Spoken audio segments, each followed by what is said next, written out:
Hari ini saya memberikan tema, ambillah bagian yang terbaik di dalam Tuhan. Apa artinya bagian terbaik di dalam Tuhan? Banyak orang mengatakan, oh saya ambil yang terbaik itu saya main musik. Ada yang katakan aku ambil bagian yang terbaik, aku bikin pujian, aku memberi suaraku yang terbaik untuk Tuhan. Oh saya ambil bagian yang terbaik, jadi berdoa yang baik. Ada yang katakan lagi, aku ambil yang terbaik itu, aku ini memberi pembangunan gereja, memberi pergumulan, lalu memberikan dana sosial, memperhatikan sesama. Aku ambil bagian dalam Tuhan yang terbaik. Tetapi hari ini ambil bagian terbaik itu apa? Dan kita baca firman Tuhan, oke? Injil Lukas pasal 10.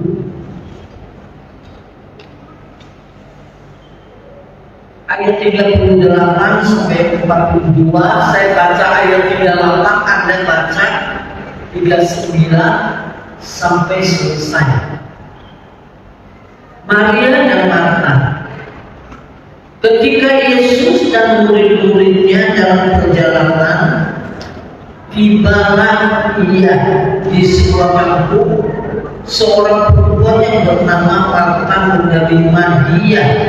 Dia itu adalah Yesus di rumahnya. Anda baca 39. Perempuan itu mempunyai seorang saudara.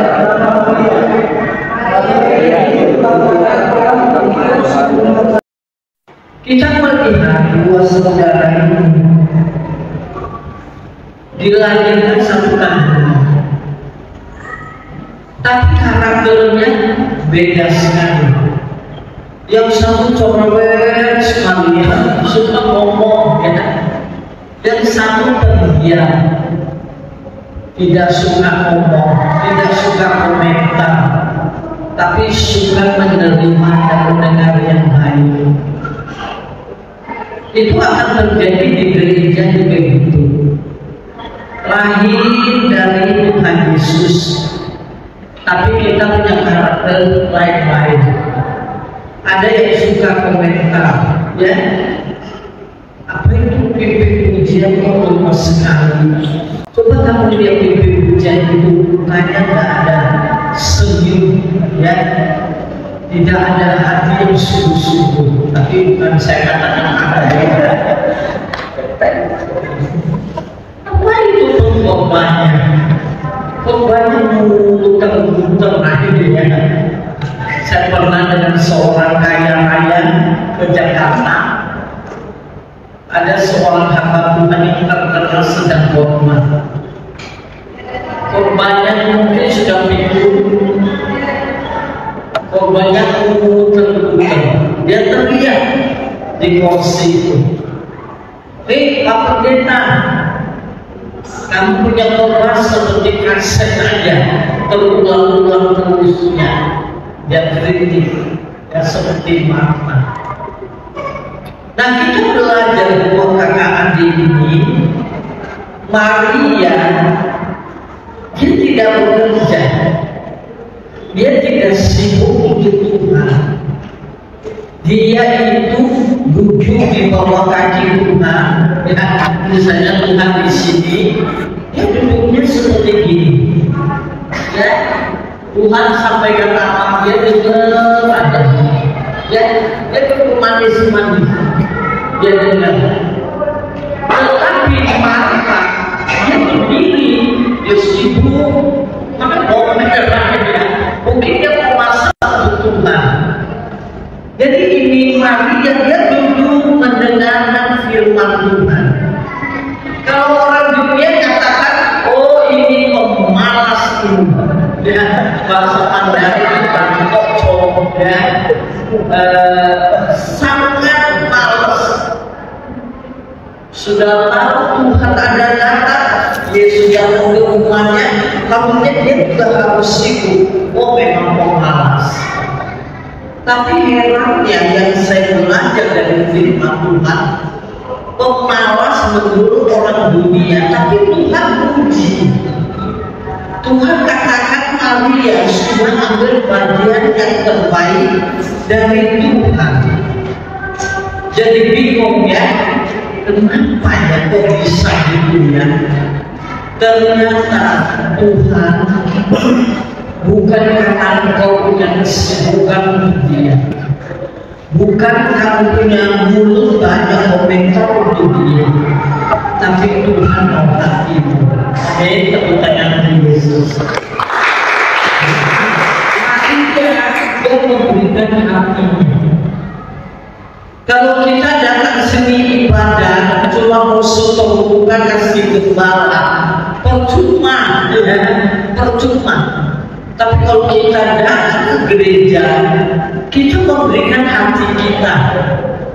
Oh Tuhan, 1 minggu Tuhan sudah tuntun saya, memberkati saya. Oh tak habis-habisnya kebaikan Tuhan. Saya datang mau agunkan Engkau, saya datang mau puji Engkau, memuji Engkau luar biasa. Saya datang mau mengasihi Engkau. Saya mau memberikan waktuku, hidupku, diriku untuk Engkau, termasuk hatiku untuk Engkau. Itulah yang menyenangkan hati Tuhan. Sekarang kita renungkan di firman Tuhan, siapakah memberikan hatinya, waktunya, dirinya untuk Tuhan? Orang yang 4.000 datang mendengarkan firman Tuhan. Orang yang 5.000 orang yang duduk dengan sungguh-sungguh mendengarkan firman Tuhan. 3 hari nggak makan. Kadang-kadang kita baca firman Tuhan 10 ayat rasa ngantuk sudah. Ya, tapi kalau lihat film Korea itu semua sambungnya mana ya? Yang 3-2 ini mana ya kan? Kita semangat, tapi kalau baca firman Tuhan ngantuk. Dengan firman Tuhan mungkin mata tertuju kepada pengkhotbah, tapi pikirannya hilang. Aduh, tadi waktu saya datang ke saya sudah dimatiin tidak ya? Aduh, ini besok sudah Senin, saya kira-kira bukan cek dana ada enggak? Ini kacau balau ya. Tetapi hari ini Tuhan mau kita mendapat sepenuh kepada Dia. Carilah kerajaan Allah, maka semua akan ditambahkan. Semua, bukan sedikit-sedikit kecil. Dan Tuhan kita dahsyat, kalau Dia lakukan apa itu tidak tanggung-tanggung. Semuanya Dia memberikan kepada kita. 4.000 orang datang, Tuhan ke kanan, mereka juga ikut di kanan. Tuhan ke kiri, ikut. Tuhan naik gunung, semua ikut. Luar biasa responnya. Mereka sungguh-sungguh mau mendengarkan firman Tuhan. Mereka sungguh-sungguh mau menyembah Tuhan. Mereka sungguh-sungguh mau dengan Tuhan mempunyai satu persekutuan yang berat. Orang yang memberi yang terbaik untuk Tuhan sudah ambil bagian dari Tuhan. Tuhan juga ambil bagian Anda. Amin. Semua katakan amin. Amin. Tuhan ambil juga bagian Anda. Tuhan tanggung jawab di dalam hidup Anda. Tuhan mau membela engkau. Tuhan akan memberkati engkau luar biasa. 4.000 orang sungguh-sungguh mendengarkan firman. Tuhan tahu kebutuhannya. Amin. Belum maka Tuhan lakukan mujizat yang luar biasa. Tunjukkan kepada 4.000 orang itu bahwa aku bukan orang biasa. Dari tidak ada menjadi ada. Dan kau tidak ada apa-apa, kebutuhan yang tidak ada, Tuhan cukupi dengan limpah-limpah. Orang kalau sudah ambil bagian yang terbaik di dalam Tuhan, dia selain rohaninya ditingkatkan, jasmani juga diberkati, bahkan dia bisa melihat mujizat. Siapa lagi di firman Tuhan ambil bagian yang terbaik? Esther. Waktu orang Yahudi terancam mau dibunuh, mereka sudah tidak bisa apa-apa lagi. Tunggu waktu, mungkin mau divonis, mau dibunuh semuanya. Tetapi Esther, dia ambil bagian yang terbaik. Dia tahu nyawa manusia ada di tangan Tuhan. Dia tahu Yesus dapat merubah yang buruk menjadi baik. Dia minta rakyatnya semua berdoa, orang Yahudi berseru kepada Allah. Apa yang terjadi? Orang yang sudah ambil bagian yang terbaik itu suka berdoa. Orang yang suka berdoa itu tidak akan sia-sia. Orang benar doanya penuh dengan kuasa. Kemarin dulu saya membawa berkat di satu gereja Pentekosta. Mereka katakan ini, Ibu Pendeta, seharusnya saya kasih khotbah untuk Ibu. Kenapa Ibu yang malah kasih saya berkat? Saya sudah ambil bagian yang terbaik di dalam Tuhan. Apa yang Tuhan memberikan berkat untuk saya juga harus salurkan juga kepada orang lain. Dan saya percaya tidak akan sia-sia aku lakukan hal itu. Jangan kita memberi, kita meminta berkat kembali, itu tidak tulus. Tapi aku katakan, Pak Pendeta, jangan khawatir dengan hidup saya. Ini sekarang Tuhan sudah bicara dengan saya. Ada seorang akan transfer uang kasih saya. Sekarang saya tidak buka HP-nya, dimatiin HP-nya waktu saya khotbah. Selesai khotbah saya akan buka. Waktu buka, seorang transfer uang yang cukup banyak saya. Saya tunjukkan kepada dia. Bukankah apa yang Tuhan katakan dia dan amin? Kalau kita betul-betul bergaul dengan Tuhan, sangat tahu memberi sungguh-sungguh, berkat Tuhan di tangannya dicurahkan untuk kita. Maka kita tidak boleh berkonflik dengan Tuhan. Waktu kita jangan perlu. Kalau sudah tergerak berdoa, kita harus berdoa. Kalau sudah tergerak Tuhan katakan memberi, kita memberi. Kalau itu dari Tuhan, jadi kita lakukan. Pendeta ini tidak bisa apa-apa. Dia tersenyum, dia punya hati itu hancur. Dia katakan betul Tuhan kita ini luar biasa. Tetapi kita melihat Daniel, dia tidak peduli ancaman dari siapapun. Bahkan dia dibuang di bawah singa pun, dia tetap teguh di dalam Tuhan. Dia punya prinsip mengikut Tuhan, tidak akan digoncangkan, tidak akan dipisahkan antara dia dengan Allah. Dia rajin berdoa. Daniel dipakai Tuhan luar biasa. Harusnya kalau dimakan singa Tuhan bisa melepaskan saya. Kenapa? Karena sudah ambil bagian yang terbaik di dalam Tuhan, mencari kerajaan Allah, bersekutu dengan Allah, berdoa sungguh-sungguh dan memuji Tuhan dan menyembah Tuhan. Itulah yang Tuhan mau. Itu yang Tuhan kehendaki kita tiap hari kita lakukan seperti itu. Apakah kita sudah berdoa 1 jam, 2 jam, 3 3 jam belum tentu. Tetapi hari ini saya percaya Anda mendengarkan firman Tuhan akan berubah semuanya. Amin.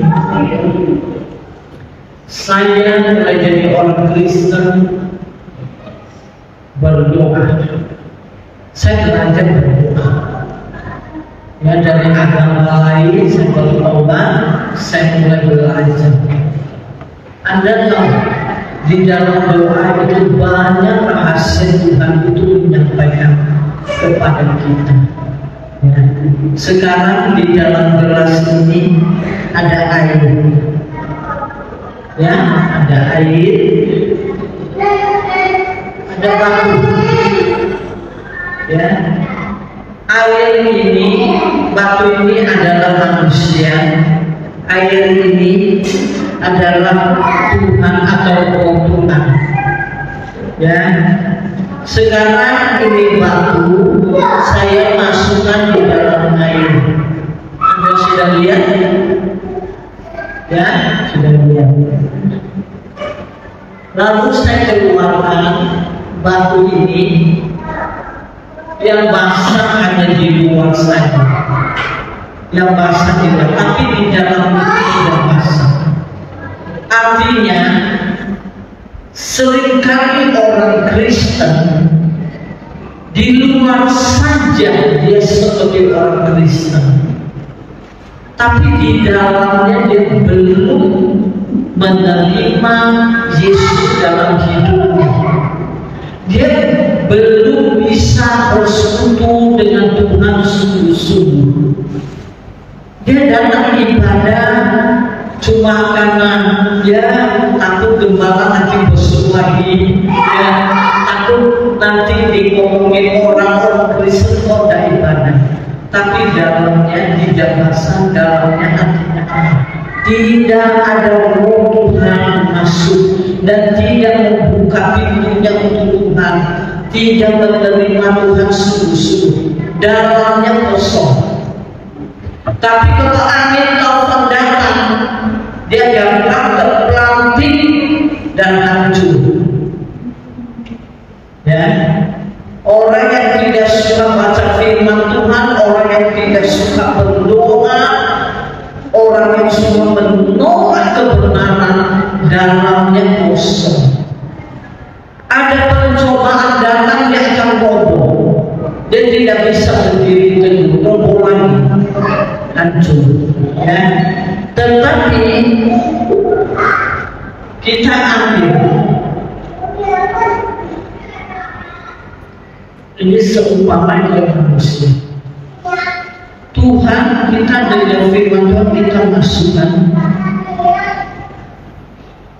Meresap tidak ini air? Meresap. Setiap orang yang datang ke bagian yang terbaik di dalam Tuhan, Tuhan sampaikan apa, dia meresap, dia meresap. Bahkan berkat dari Tuhan itu, kuasa Roh Kudus, kuasa firman, dia bisa membagi. Ya, di proses itu ada. Amin. Ada isi. Dia bawa berkat itu yang dia dengar, dia renungkan, dia bawa ke siapapun. Wah, tadi saya khotbah, ada seorang pendeta sampaikan firman Tuhan bagus. Aku diberkati. Ternyata kita ini harusnya begini begitu. Kita tidak boleh tinggalkan Tuhan. Kita harus mengasihi Tuhan. Setiap langkah Tuhan menyertai kita. Dia bersaksi tentang firman Tuhan, karena dia meresapkan firman Tuhan di dalam hatinya. Itulah artinya. Ya, kalau tidak mau baca firman Tuhan, bukan artinya lagi, ya, hanya stop buka saja. Kita melihat Yosafat, Raja Yosafat, waktu menghadapi tentara yang musuh yang gagah perkasa datang, dia hanya cari Tuhan. Dia berdoa di depan waktu Tuhan. Dan kalau sampai pedang datang apapun, dia tidak akan tinggalkan satu langkah pun. Aku tetap setia di dalam Tuhan. Kadang-kadang kita menghadapi pencobaan sedikit aja, Tuhan maki-maki. Tuhan menjadi koyak pembantu. Kita selalu tuntut Tuhan, Tuhan bagaimana lindungi aku, berkati aku butuh ini, tetap yang harus memberi. Kita mengatur Tuhan, seharusnya Tuhan yang mengatur kita. Ini terbalik.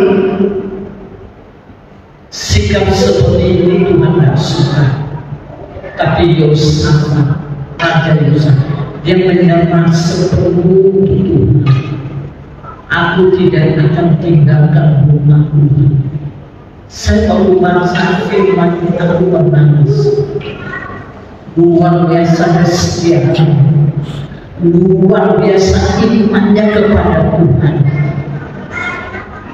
Kau kira kalau musuh sudah datang, kau tidak yang tanda takut, mengerikan juga. Tapi dia terlalu yakin bahwa Tuhan menyertai dia. Amin. Harus ubah. Nah sekarang kita kembali lagi Marta. Orang yang luar di dalam Tuhan, dia cemas. Dia khawatir, dia takut sekali masa depan. Dari ketakutan dan khawatir itu membuat dia hidupnya tidak tenang. Orang yang khawatir dan takut dan cemas, makan apa aja tidak enak. Suasana baru dia merasa tidak enak. Jiwanya tertekan sekali. Akhirnya dia mulai pakai kekuatan dia untuk menghadapi masalah itu. Tapi tidak selesai, malah tambah berat. Akhirnya kita cari manusia. Siapa yang bisa menolong kita? Siapa yang bisa membantu? Tapi tidak ada yang bisa bantu. Kita tambah kecil. Maka waktu dalam kesibukan, kesesatan, matanya perhatikan firman-Nya. Dia minta Tuhan suruh Maria tolong dia. Jadi dia punya mata kepada Maria.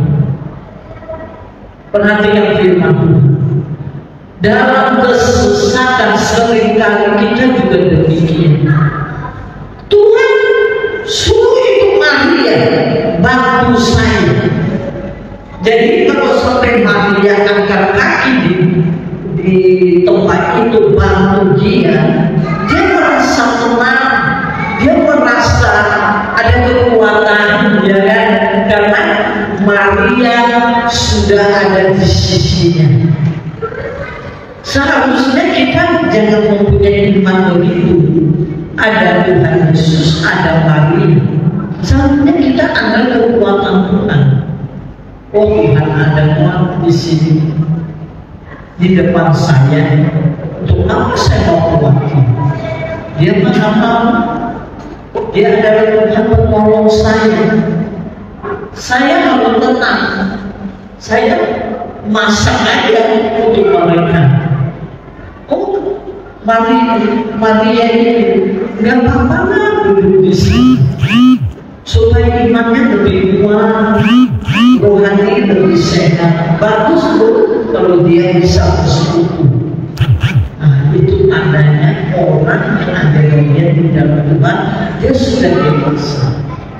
Tapi kalau dalamnya belum dewasa, dia bersekutu. Kenapa Tuhan biarkan aku? Kenapa tidak suruh datang? Tuhan itu dijadikan koyok acung, orang Jawa bilangnya koyok pembantu, dia perintah senang, dia yang mengatur Tuhan. Hari ini apakah kita mempunyai hati yang mengatur Tuhan? Kalau ada kita mengatakan takut dengan Tuhan. Dulu saya belum dewasa bukan saya, saya mengaku Tuhan. Tuhan, saya mau keluar jangan rumah kami ini. Tuhan, lindungilah aku tiba dengan selamat. Tuhan, saya mau butuh ini Tuhan. Tolong kamu beri untuk saya. Kita yang mengaku Tuhan itu sangat salah. Sudah salah, tidak betul. Karakternya suka menyatu. Waktu Lazarus sudah meninggal, sudah mati, meninggal. Tuhan bilang nanti akan bangkit. Dia hanya berdosa. Oh, Marta dan terima. Yang kau masuk bangkit nanti setelah Tuhan bangkit itu dibangkitkan semua. Dia selalu pakai apa yang dia pikirkan, apa yang dia rasakan itu dia komentar untuk Tuhan. Gak soal, tidak rendah hati, tidak menghormati Tuhan. Sekarang kita berbuka, kita akan atau mari jika ada dosa minta ampun Tuhan. Saya percaya kalau kita dengan seperti Maria kita tidak diterima Tuhan. Tetapi kalau kita seperti Marta, Tuhan akan datang ke hidup kita. Dan Tuhan ini begitu kau kuati, kau menyusahkan diri, menyusahkan diri kita. Memang Tuhan tidak janji hidupmu terus, tapi ada satu waktu.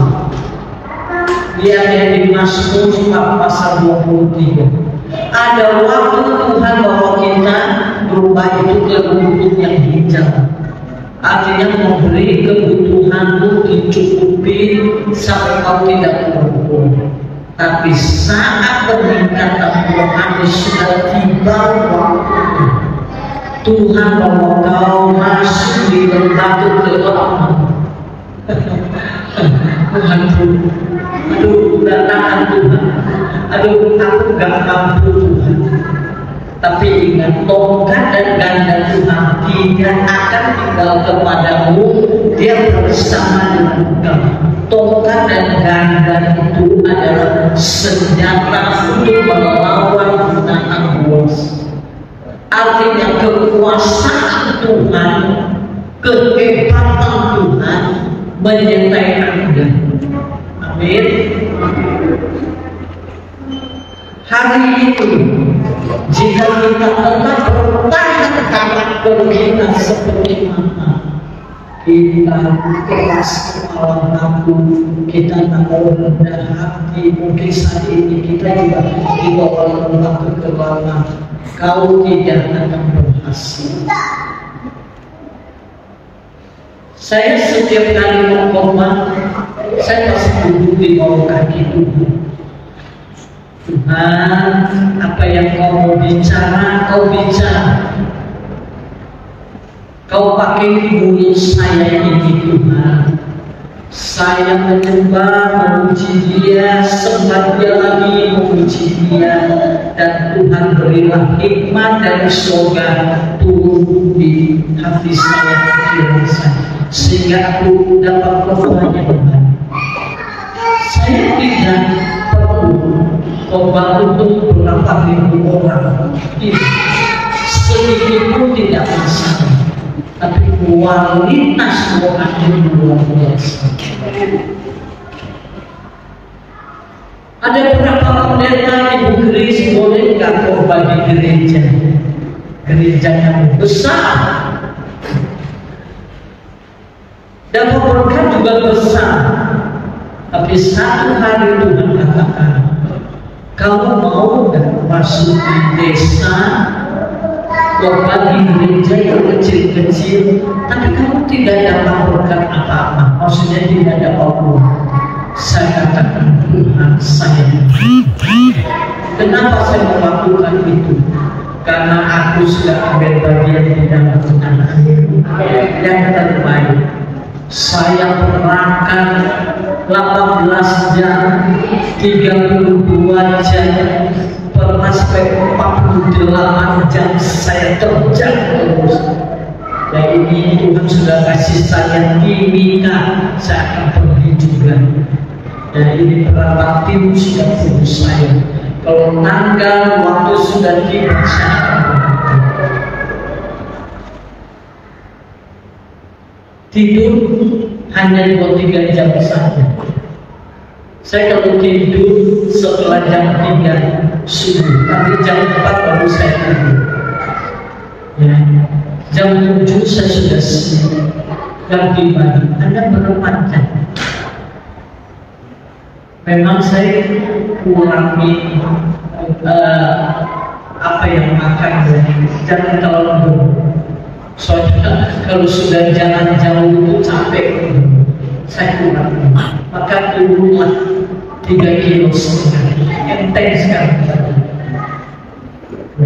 Mau naik gunung cepat, mau turun gunung lebih cepat.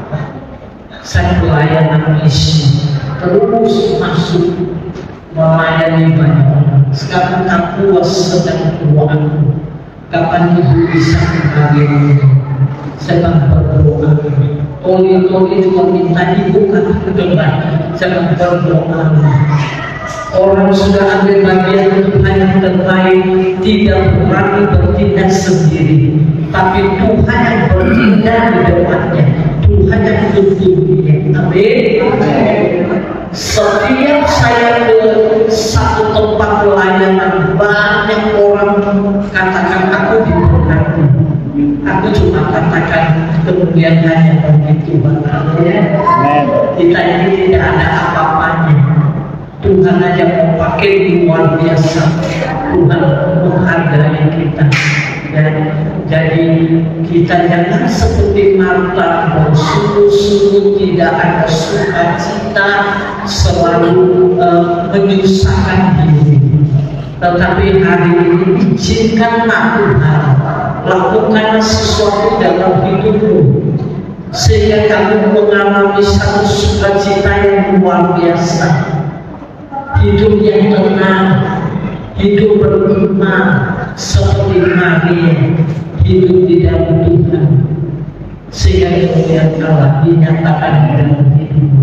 Seperti saya katakan, kita seperti di sini ya, meresapkan firman Tuhan. Semangatku kita bawa berkat Tuhan. Dimanapun kita bawa berkat untuk memuliakan Tuhan. Amin. Saya percaya firman Tuhan yang disampaikan mulai hari ini, kita jadi orang Kristen yang berguna, Kristen yang kuat, Kristen yang mempunyai iman kokoh kepada Tuhan dan memuliakan Tuhan. Hidupmu pasti berguna di dalam Tuhan. Amin.